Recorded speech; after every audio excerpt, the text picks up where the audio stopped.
ፊልሙ የሚጀምረው ከልጅነታቸው ጀምሮ እንደ መንትዮች ያደጉት የቅርብ ጓደኛሞች የሆኑት ኤሊ ኢቫንስና ሊ ፍሊን በሚባሉ ገጸ ባህሪያት ነው። አንድ ቀን ኤሊ ታላቅ ወንድሙ ኖ ፍሊን በቤት ውስጥ ሲሆኑ ኤል በልቧ የደበቀችው ለኖ ያላት ፍቅር እንዳለ ሆኖ ታገኛለች። ችግሩ ግን ሊ ከዚህ በፊት ካወጣቸው 10 ምርጥ የጓደኛሞች ሕጎች ውስጥ 9ኛው ሕግ ላይ ኤል ከኖ ጋር በፍቅር መውደቅ የለባትም የሚል ሕግ ነበር። ኤል በትምህርት ቤት ውስጥ አጭር የትምህርት ቀሚሷን ለብሳ ችግሩ ውስጥ ትገባለች። አንድ ልጅም ሴትነቷን ለመንካት ሲሞክር ኤል አጭር ስለሆነች ኖህ ይመጣና ይከላከልላታል። ከዛም ሁለቱም ከትምህርት ቤት በኋላ ይቀጣሉ። ሊም የሚወደውን ሰው ቀልብ ለመሳብ ልብሶችን እየመረጠ እያለ ኤል ለካርኒቫል የገንዘብ ማሰባሰቢያ ዝግጅት የኪስን ግቡት ሐሳብ ታመጣለች። በሚቀጥለው ቀንም በዲቴንሽን ላይ እያሉ ያ ልጅ ስላደረገው ነገር ይቅርታ ይጠይቃታል እና በጠየቀበት መንገድ ሁሉም ሰው ይስቃል። ኖህ ግን በኤል በቀላሉ ይቅርታውን በመቀበሏና ከልጁ ጋር ለመገናኘት በመስማማቷ ይበሳጫል። ምሽት ላይ ኤል ለቀጠሯ ተጨንቃና ተደስታ ነበር፣ ነገር ግን ልጁ አላገኛትም። ኤልም ለሰዓታት ከሊ ጋር በመሆን ትጽናናለች። ከጥቂት ሰዓታት በኋላም የኤል ቀጠሮ የነበረው ልጅ በድንገት ብቅ ይላል። ኖህ እሱንና ሌሎች ወንዶችን ከኤል ጋር ቀጠሮ እንዳይዙም እንዳስፈራራቸው ይነግራታል። ኤልም ኖህን ትጠይቀዋለችና እሱም ምንም የፍቅር ልምድ እንደሌላትና እየጠበቃት እንደሆነም ይነግራታል። ይህም ኤልን የበለጠ ያበሳጫታል። ሆኖም ኤልና ሊ ወደ ትምህርት ቤት ሲመለሱ የኪስን ግቡት ሐሳብ ለተማሪዎች ምክር ቤት ያቀርባሉ። እንደ ኖ ፍሊን ያሉ ታዋቂ ሰዎች ድንኳኑ ላይ የሚሳተፉ ከሆነም ሐሳቡ ተቀባይነት እንደሚያገኝም ትነግራቸዋለች። ኖህን ማሳመን ግን ከባድ ነበር። ኤልም ኖህን ለማሳመን ልትሞክር ያሰበችው ወንድማማቾች በሚያከብሩት ድግስ ላይ ነበር። እዚያም ስትደርስ ኖህ ከአንዲት ሴት ጋር ሲያወራ ታይዋለች። ኤልም ኖህን ድንኳኑ ላይ እንዲሠራ ብትጋብዘውም በአክብሮት እምቢ ይላል። ኤል ከባድ እንደሚሆንባት ታውቃለች፣ ግን ምሽቷን ማበላሸት ስለማትፈልግ ከሁሉም ሰው ጋር በፓርቲው ትዝናናለች። ብዙ እንደጠጣችም የቢሊያርድ ጠረጴዛ ላይ ወጥታ ልብሷን ማውለቅ ትጀምራለች። ከዚያም ትወድቃለች። በሚቀጥለው ቀን ጠዋትም ኤል በድንጋጤ ከእንቅልፏ ስትነቃ ራሷን ያገኘችው የኖህ መኝታ ቤት ውስጥም ነበር። ኖህ እሷን አቅፎ ሲያመጣት ያላወቀችው ነገርም ነበር። ሐሳቧን ለመሰብሰብ ስትሞክርም ኖህ ግማሽ እርቃኑን ሆኖ ሲገባ ትደነግጣለች። ኤል የለበሰችው የኖህ ቲሸርትና የውስጥ ፓንት ብቻ እንደሆነም ስታውቅ ከአልጋ ላይ ትነሳለች። ኖህም ስትደበቅ ያሾፍባታል እና ኤል ወለል ላይ ያለውን ሱሪዋን ለመድረስ ትሞክራለች። ኖህም ለማንሳት ወደ ታች ዝቅ ሲል ጭንቅላታቸው ይጋጫል። ይህም ኤልን በኖህ ላይ እንድትወድቅ ያደርጋታልና ሳትፈልግ እሱን ትነካከዋለች። ከዛም ወዲያው አፍራ ክፍሉን ትታ ትወጣለች። ኤል እና ሊም የትምህርት ቤቱን ድንኳን ሲሰሩ መጫወት ይጀምራሉ። ሲጫወቱ እርስ በርስ ቀለም ይረጫጩና ፊታቸው በሙሉ በቀለም ይሸፈናል።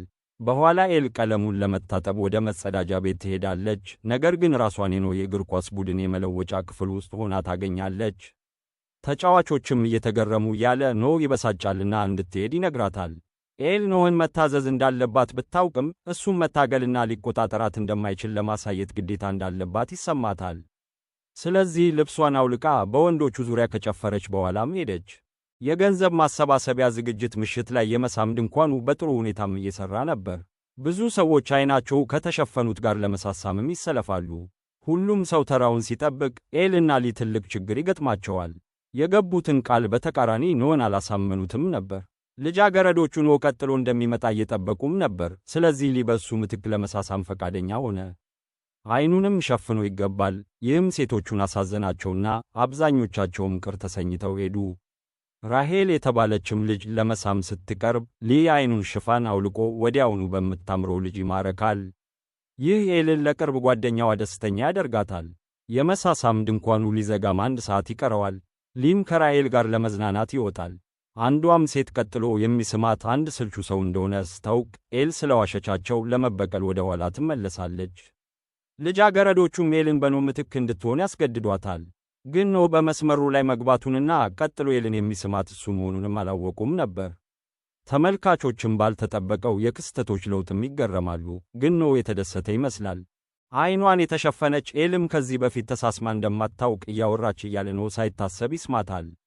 መሳሳሙንም ትወደዋለች። ነገር ግን ማን እንደሳማት ስታውቅ ኖህ እንደሆነ ትገነዘባለች። የልብ ምቷም ይጨምራል። እናም መሆን እንደሌለበት ብታውቅም ፈገግ ከማለት አልተቆጠበችም። እሱም መሳሙን ሲቀጥል የተመልካቾች ጩኸት ወደ እውነታው ይመልሳታል። እናም ሊን ታስታውሳለች። ኖህ እንደወጣም ኤሊን ፈልጋ ሁሉንም ነገር ትነግረዋለች። በጥፋተኝነት ስሜትም ተውጣጣለች። እሱም ይደነግጣልና የሕግ ቁጥር 9ን ካልተከተለች እንደማያናግራት ያስጠነቅቃታል። ኤል በኖህ በታዋቂነት ጥላ ስር ለሚኖረው ሕጉ ምን ያህል ጥብቅ እንደሆነም ትገነዘባለች። ከዛም ኤል ድንኳኑን ካጸዳች በኋላ ሌላ ሴት ጋር ኖህን ስታገኘው ትበሳጫለች። ወደ ቤትም ስትሮጥ ኖህ ይከተላትና በሞተር ብስክሌቱ ሊያደርሳት እንደሚፈልግ ይነግራታል። ወደ ቤት በሚሄዱበት ጊዜም ዝናብ መጣ። ይህም በፓርክ ስር ወደሚገኝ ጋዜቦ እንዲገቡ አስገደዳቸው። ኤልም ኖህን ለመሳም በድንገት ፈለገች እና ኖህም መሳሙን ይቀጥላል። ኤልም ሌላ የሱ ሴት መሆን ስላልፈለገች ወደ ኋላ ትመለሳለች። ኖህ ደግሞ ሁልጊዜም ወደ እሷ ይሳብ እንደነበር ይነግራታል። ምክንያቱም እሷ ስለማታከብረውና ስህተቶቹን ለመጠቆም ስለማትፈራም ነበር። ከዚህ እውነት በኋላ መሳሳም ይጀምራሉ። ከዛም የጥበቃ ሠራተኛ ያያቸውና ኖህ እዚህ ቦታ ሌሎችን ሴቶችም እንዳመጣ በቁጣ ይናገራልና ኤል ትታው ትሄዳለች። ከዛም ኤል በምሽት የባህር ዳርቻ ድግስ ላይ በአንድ ተማሪ ወደ ሙቅ ውሃ ውስጥ ትጎተታለች። ኖህም ሊረዳት ይመጣል እና ሲቆጣ ስትመለከት ኤል ኖህን ወደ ቤት እንዲወስዳት ታሳምነዋለች። ሊሄዱም ሲሉ ሰውየው ኖህን ያበሳጫል። ይህም እሱን እንዲመታው ያደርጋል እና ሰውየው ይወድቃል። ኤል ስትሮጥ ኖህ ይከተላትና ወደ መኪና እንድትገባ ይነግራታል። ወደ ሆሊውድ ምልክትም በመንዳት ይሄዳሉና እዚያም ኤል ግንኙነታቸውን ምስጢር አድርገው እንዲይዙ ደንቦችን ታወጣለች። ቢያንስ ኤሊን ለመንገር እስክትደፍር ድረስም እንደሚሆን ትናገራለች። ኖህም ኤልን መሳም ይጀምራል። ምክንያቱም አዛዥ ባህሪዋን ቆንጆ ሆኖ ስላገኘው እንደሆነም ይነግራታል። ጥርጣሬ ቢኖራትም ኤል ከኖህ ጋር ያላት ስሜት እየጨመረ ይሄዳል። ከዛም አንድ ምሽት አብረው ያሳልፋሉ። ኤልም የፍቅረኛዋን ክፍል ስትጎበኝ የኖህ እናት ሳታሰብ ትመጣለች። እናቱ ልብሱን ስትሰበስብ ኤል በፍጥነት ከአልጋው ስርም ትደበቃለች። ኖህ እናቱ ከመውጣቷ በፊት ወደ ኮሌጅ ለመግባት ስላለው ዕቅድም ትጠይቀዋለችና እሱም ወደ ሃርቫርድ እንደሚሄድ ትጠይቀዋለች። ኤል ኖህ በቅርቡ ለኮሌጅ እንደሚሄድም ትገነዘባለች። ይህም አብረው የሚያሳልፉትን ጊዜ ይቀንሳል። ግን ለአሁኑ ኤል ማንም ሳያውቅ ከኖህ ክፍል እንዴት እንደምትወጣ ማሰብ ነበረባት። ስለዚህ ኖህ ከመዋኛ ገንዳው አጠገብ ያስቀመጠውን ትልቅ ትራምፖሊን ያሳያታል እና ኤል ወደ እሱ ላይ ዘላ ወደ ውሃው ውስጥ ትገባለች። በሚቀጥሉት ቀናት ኤልና ኖህ ያለ ምርጥ ጓደኛዋ እውቀት መገናኘትና አብረው ጊዜ ማሳለፍ ቀጠሉ። ሊ ግን ራሄልን በመውደዱ ምክንያት ምንም የሚያውቀው ነገር አልነበረም። አንድ ቀን ኤል የኖህን ሞተር ብስክሌት ለመጠገን ጋራዥ ውስጥ መሳሪያዎችን ስትፈልግ በድንገት ራሷን ትጎዳለች። ኖህም የኤልን ቁስል ሲያጸዳ ሊ በድንገት ይመጣል። ኤል ብታብራራም ሊ ወንድሙን ኤልን በመጉዳቱ ተጠያቂ ያደርገዋል እና ከእሷ ካልራቀ እንደሚጎዳው ያስፈራራል። በመጨረሻም ብቻቸውን ሲሆኑ ኤል ኖህ እንዳልጎዳት ለሊ ትነግረዋለች። የሆነው ሆኖ ታናሹ ፍሊን ከኤል ጋር ለመሄድም ይጠይቃል። በኋላ ስለ ኖህ ልትነግረውም ቆርጣ ነበር። ከዛም ወደ ኖህ ክፍል ለመመለስ ሰበብ ትፈጥራለችና ከመውጣቷ በፊት ትስመዋለች። ሊም ሲሳሳሙ ያያቸውና ሮጦ ጥሏቸው ወጣ። ኤልም ለማብራራት ሞከረች። ሊ ግን በጣም ተናዶ ስለነበር ኖህ ለማብራራት ሲመጣ መስማት አልፈለገም ነበር። ይልቁንም ታላቅ ወንድሙ መውቀስ ጀመረ። ሊም ኖህን ይገጥመዋል፣ ግን ደካማ ስለሆነ ሊያሸንፍ አልቻለም። በመኪናው ውስጥ ከሁኔታው ለማምለጥም ይሞክራል፣ ግን ኤል ትከተለዋለች። ሊም ወንድሙ የፈለገውን ሁሉ በማግኘቱ ይቀናል። ኖህ የሌለው ብቸኛው ነገር ኤል እንደነበረችም ይነግራታልና እሷን ሙሉ በሙሉ ችላ ብሎ ይሄዳል። ኖህም ኤልን ሲቀርብ ባዘዘችው መሠረት ክፍሉ ውስጥ ባለመቆየቱ ትነቅፈዋለች። ኖህ ኤልን ሁሉንም ነገር በእሱ ላይ መውቀስ ፍትሐዊ እንዳልሆነም ይጠቅሳል እና በሞተር ብስክሌቱ ትቷት ይሄዳል። ኖህም በሚቀጥሉት ጥቂት ሳምንታት ከትምህርት ቤት ብዙ ጊዜ ይጠፋል። ይህም ትምህርቱን እንዳይጨርስ ያደርገዋል። ሊም ኤልን ሙሉ በሙሉ ችላ ይላል። ኤልም ሰባተኛ ሕጋቸውን ታብራራለችና ይህም ምንም ያህል በቅርብ ጓደኛ ብትናደድም አይስክሬም ከሰጠህ ይቅር ማድረግ አለብህ ይል ነበር። ኤል ለሊ አይስክሬም ብታቀርብለትም ምንም አላላትም ነበር። ይህ በእንዲህ እንዳለ ኖህ የኤልን አባት ለማናገር እንደገና ብቅ ይላል። ለኤል ባሉት ስሜቶችም እንደማይጸጸትና ለእሷ ያለው ስሜት ቁም ነገር እንደሆነ ይነግረዋል። በመጨረሻም ሊ በአርኬድ ውስጥ ኤልን አነጋግሮ እንዲጨፍሩ ይጠይቃታል። መጀመሪያ ላይ ወደ ሙዚቃው ይገባሉ እና ቀስ በቀስ ይታረቃሉ። ኤልም ከሊና ራሄል ጋር ወደ ፕሮም ትሄዳለች። ኤልም ከሊ ጋር ስትጨፍር በጣም ትደሰታለች። አዘጋጆቹ የመሳም ድንኳናቸውን የሌሊቱ መስህቦች አንዱ አድርገው ሲያዘጋጁ የበለጠ ደስተኛም ትሆናለች። ከዛም ኖህ ሁሉንም በሚያስደንቅ ሁኔታ ይመጣል። ከዚያም ኤልን በሙሉ ኃይሉ እንደሚወዳት ለሁሉም ይናገራል። ግን ሊን እንደገና ማጣት ስለማትፈልግ ስሜቱን ለመቀበል ፈቃደኛ አልነበረችም። ስለዚህ ኖህን ትታ ትሄዳለች። ኖህም ሊን ስለተፈጠረው ነገር በሙሉ ይቅርታ ለመጠየቅ ወደ ቤቱ ይሄዳል። ለታናሽ ወንድሙም ለኤል ያለው ስሜት እውነተኛ እንደሆነ ያረጋግጥለታል። ከዛም ለታናሽ ወንድሙ መልካም ልደት ይመኝለታልና ነገ ወደ ቦስተን እንደሚሄድም ይነግረዋል። በሚቀጥለው ምሽት ለሚደረገው የልደት ድግስ ሊ ጭምብል የለበሰ ባትማን ሲሆን ኤል ደግሞ ባድ ገርል ነበረች። ኖህ ቢጠበቅም ፓርቲው ላይ ለመገኘት አቅደዋል።